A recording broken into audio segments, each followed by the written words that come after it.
Hello friends, स्वागत है आपका मेरे यूट्यूब चैनल कॉम्पिटेटिव वर्ल्ड में। तो दोस्तों ये वीडियो आपका रहने वाला है एम्स देवघर के रिफ़ंड इशू के बारे में।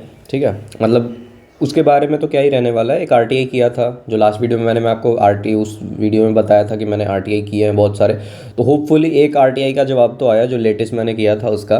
बट एज सच ऐसा कोई इसमें कोई कंक्लूजन निकल के नहीं आ रहा इस आरटीआई के रिप्लाई से भी कि रिफ़ंड कब तक आएगा और क्या आएगा भी कि नहीं आएगा, ऐसा कुछ नहीं मिला। हालांकि आप लोग देख लो जो आरटीआई का रिप्लाई उनके तरफ से आया है उसमें क्या कुछ लिखा हुआ है। दैट्स वाई मैंने इस पे वीडियो बनाना सही समझा कि आप लोगों को भी पता चले कि उनके तरफ से क्या बोला जा रहा है। ठीक है। अब जो ये डेट निकली है आरटीआई में हमने जो किया था वो मैंने किया था एक्चुअली एम्स दिल्ली को। ठीक है, एम्स देवघर को आपका कोई ऐसा मिल नहीं पा रहा था कि डायरेक्ट उनसे कांटेक्ट किया जा सके किसी भी चैनल के थ्रू। तो एम्स दिल्ली को किया था, एग्जामिनेशन सेक्शन की तरफ से उनका रिप्लाई आया है। ठीक है, और ये जो आपका डेट मतलब रिप्लाई इनिशिएट हो गया था आपको 1/3 तक, बट मेरे पास लेट पहुंचा। ठीक है, और with reference to the RTI application registration, ये आपका रजिस्ट्रेशन था, डेट था 11/2 को मैंने किया था। रिसीव्ड डेटेड इतना, रिसीव्ड फ्रॉम आरटीआई इतना, रिसीव्ड ऑन 12/2 रिसीव्ड हो गया था उनको, subject city develop, the reply off the same is and under. RTI क्या था, जैसे कि मैंने जो किया था उसमें था, मैंने लिखा था कि भाई मैंने अप्लाई किया था, एडवर्टीजमेंट नंबर आपको मैंने दे दिया था उनको कि भाई इस एडवर्टीजमेंट नंबर के लिए मैंने एम्स देवघर में अप्लाई किया था नवंबर में, और वो कैंसल्ड हो गया था ड्यू टू इन्होंने जो एग्ज़ाम कंडक्ट कराया आखिर कैंसिलेशन तो उसी के कारण हुआ था ना। तो होपफुली कहीं ना कहीं इनको भी उसकी जवाबदेही लेनी चाहिए कि भाई एम्स सीआरई ने कंडक्शन स्टार्ट किया, दैट्स वाई एम्स देवघर ने एग्ज़ाम अपना कैंसिल किया। तो दोनों ही इक्वली रिस्पॉन्सिबल हैं उस चीज़ के लिए। तो दैट्स वाई मैंने ये चीज़ वहाँ मेंशन की। फिर मैंने पूछा कब तक रिफ़ंड मिलेगा, there is no response from respective AIIMS, जिस भी एम्स का ये बात है देवघर का, उधर से उस साइड से कोई सा भी रिस्पॉन्स नहीं है। बट इनका जो रिप्लाई है वो आप देखोगे मतलब मेरे समझ से बाहर है भाई। इन्होंने एज सच ऐसा रिप्लाई कैसे दिया, मतलब जिसका कोई यूज़ नहीं है, मतलब यूज़लेस है बिल्कुल, इस इन्फॉर्मेशन का कोई यूज़ नहीं है एक्चुअली मैं अगर बताऊं तो। बट एक बार फिर भी आप लोग देख लो क्या ही है। The desired information is not held by the CPIO examination section.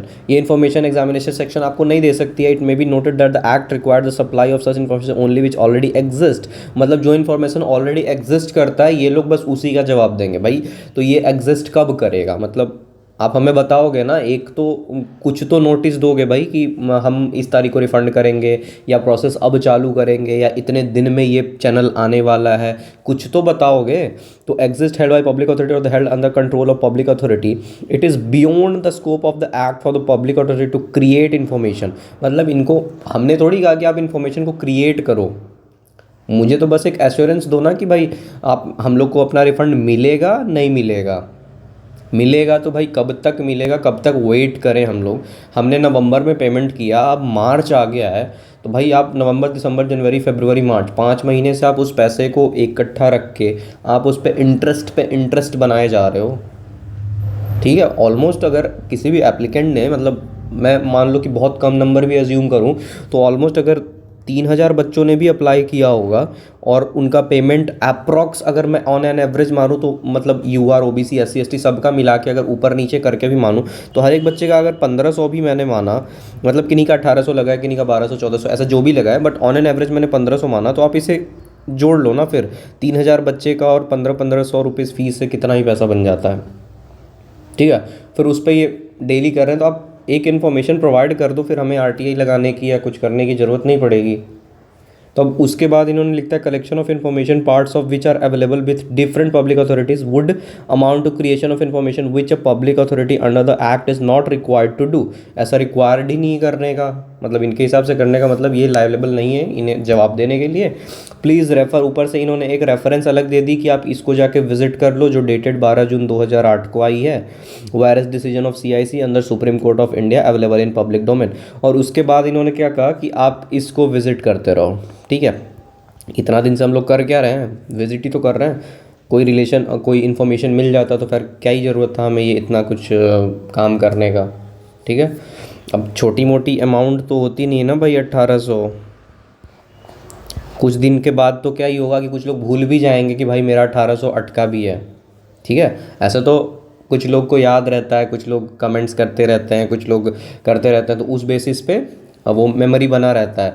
But काफ़ी दिन हो जाने के बाद, जैसे अब क्या पता नवंबर में हमने किया, अब ये अगला नवंबर आ जाए, अब नवंबर से नवंबर आ जाएगा तो मतलब 50% ऑफ द पीपल भूल जाएंगे कि भाई मैंने एक फॉर्म डाला था, मेरा पैसा वहाँ अटका हुआ है। ठीक है, तो इस इतना आप लेट करोगे तो भाई ये सही नहीं है ना। ऊपर से आप कहते हो कि आप इसको विज़िट करते रहो इन्फॉर्मेशन लेटेस्ट अपडेट के लिए। भाई इतने दिन से हम लोग 5 महीने से वही तो कर रहे हैं। तो मुझे नहीं लगता कि ऐसा कोई एक रिप्लाई होना चाहिए था इनके तरफ से, कोई अच्छा जेन्युइन सा रिप्लाई आना चाहिए था भाई कि इसके रिगार्डिंग सॉल्यूशन क्या हो सकता था, इन्फॉर्मेशन मांगी गई क्यों नहीं हो रहा, मतलब कब तक मिल सकता है इन रिफ़ंड। बट इन्होंने एक्चुअली में कुछ और ही दिया कि भाई ये ऑथराइज नहीं है पब्लिक, ये मतलब इन्फॉर्मेशन क्रिएट नहीं कर सकते अलग से, ऑलरेडी जो इन्फॉर्मेशन एग्जिस्ट करती है उनका जवाब दे सकते हैं। भाई इन्फॉर्मेशन के रिगार्डिंग हम आरटीआई लगाते हैं इन्फॉर्मेशन के लिए, आप उस इन्फॉर्मेशन को हमें प्रोवाइड कराओ ना। आपको क्रिएट करना पड़ जाए या ऑलरेडी एग्जिस्ट होना पड़ रहा है, कुछ तो बताते, एटलीस्ट समथिंग बताते कि भाई हम बात ही कर लेंगे एम्स देवघर से, या कुछ भी बता देते। बट ऐसा कुछ इस आरटीआई का मतलब कोई मतलब ही नहीं है। अब आरटीआई करने का भी कोई मतलब नहीं है कि आप आरटीआई करोगे। मैंने तो ऑलमोस्ट कितने आरटीआई कर दिए होंगे, जो एक रिप्लाई आया है। मैंने ऑलमोस्ट आपको 6 से 7 आरटीआई डाले होंगे, तब जाके ये एक रिप्लाई आया है। अब उस रिप्लाई का भी, जो इस तरीके का रिप्लाई आया है, इसके बाद आरटीआई करने का भी कोई मतलब बनता नहीं है। ठीक है, अब दूसरा ही सहारा लेना पड़ेगा। अगर एक्चुअली मैं इस प्लेटफॉर्म से नहीं बोल सकता कि आप वो करो, बट अब समझ में वही आ रहा है कि दूसरा करना पड़ेगा, दैट्स। और दूसरा कोई ऑप्शन बचता नहीं है अपने पास कि भाई कम से कम एटलीस्ट उन्हें एक नोटिस डाल देना चाहिए था, एक इसके रिगार्डिंग कोई इन्फॉर्मेशन दे देनी चाहिए थी अपने वेबसाइट पे रिगार्डिंग, मतलब जो भी रेस्पेक्टिव एम्स हैं उन्हें दे देना चाहिए था ना। उससे क्या होता है कि एक एश्योरेंस मिल जाता है कि चल भाई मिलेगा।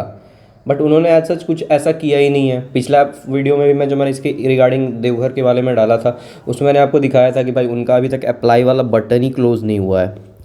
दिखाया था ना मैंने, अप्लाई वाला बटन ही क्लोज़ नहीं हुआ है।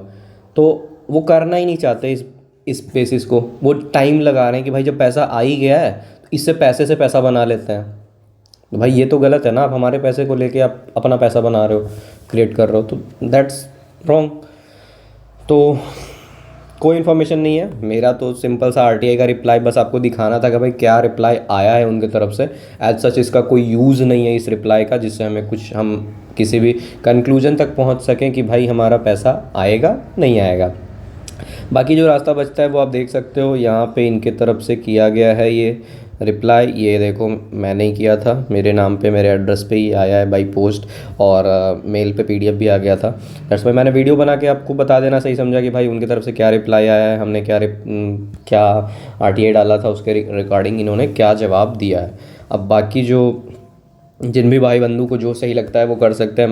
मैं कुछ नहीं बोलूँगा कि आप ये मत करो वो मत करो, और ना मैं ये क्लियरली यहाँ से बोल सकता हूँ कि भाई आप कुछ भी करो। ठीक है, एज सच आपको जो सही लगता है आप कर सकते हो। मैंने आरटीआई डाला था, आरटीआई करके मैंने देख लिया। एम्स देवघर का ऐसा कोई आरटीआई का प्लेटफॉर्म भी नहीं है कि आप डायरेक्ट उनको आरटीआई कर सको। एम्स देवघर लिस्ट में ही नहीं आता, तो दैट्स वाई एम्स दिल्ली को करना पड़ा था, क्योंकि ये कंडक्ट करा रही थी सीआरई इनके कारण ही कैंसिल हुआ था वो सब पेपर। तो इनका भी कुछ रिस्पॉन्सिबिलिटी बनता है आखिर कि भाई इनके कंडक्शन के कारण वो कैंसिलेशन हुआ, तो इनकी भी जवाबदेही बनती है कि आप रेस्पेक्टिव एम्स, अगर आप सबके मालिक को एम्स दिल्ली ही अगर कंडक्ट करा रही है सारे रेस्पेक्टिव एम्स को अपने अंडर लेके, तो इनका रेस्पॉन्सिबिलिटी भी बनता है ना भाई कि आप उनको बोलो या उनको करो कि भाई जिन बच्चों का पैसा आपने लिया है उनको जल्दी से जल्दी रिफ़ंड करने का प्रोसेस चालू करो, कोई चैनल बनाओ, ऐसा करो वैसा करो। बट इनके तरफ से भी रिप्लाई देख के मुझे नहीं लगता कि ऐसा सच कुछ होने वाला है। ठीक है, तो दैट्स ये आपका रिप्लाई आया था। दैट्स वाई मुझे लगा मैंने वीडियो बना देना चाहिए, तो मैंने वीडियो आपको बना दिया। बाकी आप लोग को अब क्या ही कर सकता हूँ मैं, अब इस पर क्या ही बोलूँ। चलिए ठीक है, फिर अगर सच कोई इन्फॉर्मेशन और आगे आती है तो मैं बताऊँगा।